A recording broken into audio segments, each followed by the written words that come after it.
آپ دیکھ رہے ہیں صدائے ہند اردو۔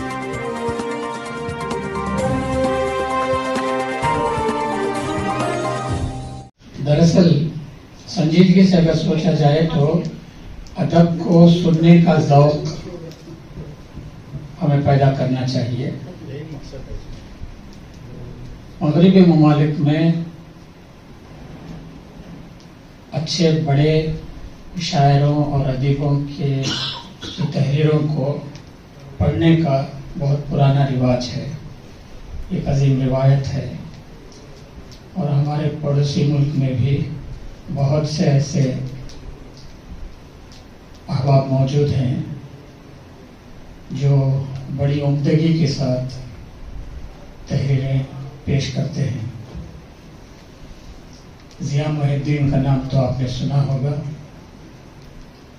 وہ نہ صرف ایک اداکار تھے، شاعر تھے، اور اس کے علاوہ اردو کے عظیم لکھنے والوں کی تحریر اور اس طرح پیش کرتے تھے کہ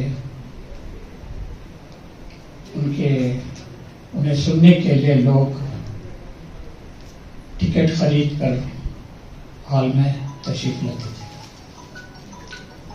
اس طرح کے اور بھی لوگ ہیں جو تحریریں پیش کرتے ہیں۔ اس کے علاوہ داستان گوئی کی جو روایت اردو میں ہے، اس سے بھی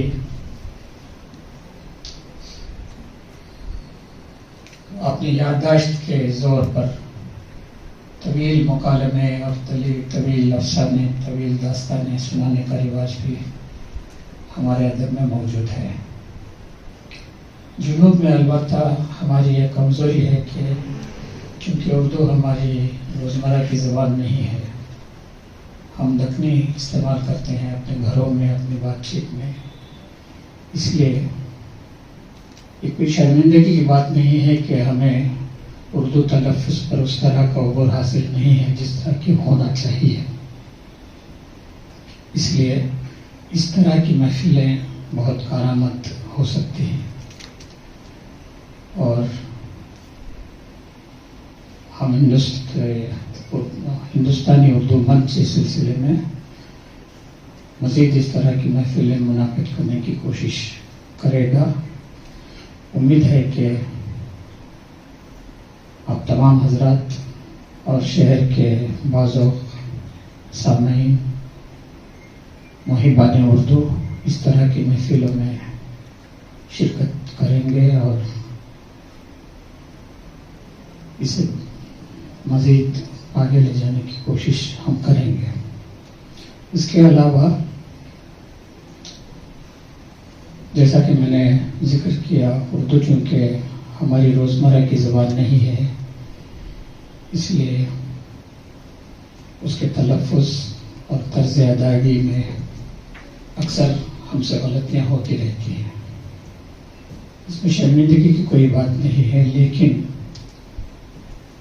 خوشی اس بات کی ہے کہ آج میڈیا کے ذریعے ہمیں ایسے سہولتیں دستیاب ہیں جن کے ذریعے ہم اپنے تلفظ کو اور الفاظ کی نشست کو، ادائیگی کو، ڈکشن کو سدھار سکتے ہیں، سنوار سکتے ہیں، بشرطے کہ ہم اس نیت سے ان چیزوں کو سنیں۔ انٹرنیٹ پر اور یوٹیوب وغیرہ پر بہت سا مواد آج حاصل ہے، دستیاب ہے، جس کی مدد سے فائدہ اٹھا سکتے ہیں۔ بہرحال آج کی یہ کامیاب محفل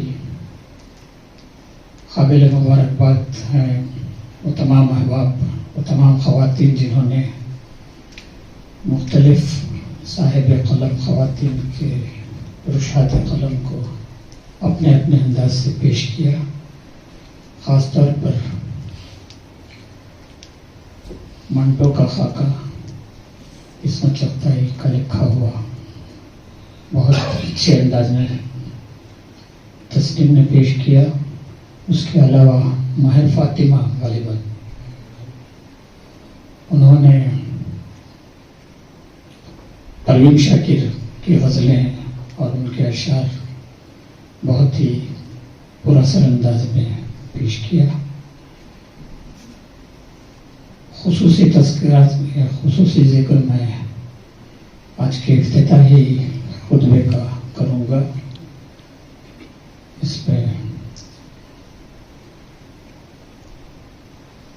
محترمہ حلیمہ فردوس صاحبہ نے اپنے تمام تر ادبی تجربے کو نچوڑ ہوا، اپنے نہایت مؤثر انداز میں ایک مختصر مضمون کے ذریعے سے ہی خواتین لکھنے والیوں کے حوالے سے پیش کیا، اور نہ صرف پیش کیا بلکہ اس پر تبصرے بھی کیے مختصر سے ہی.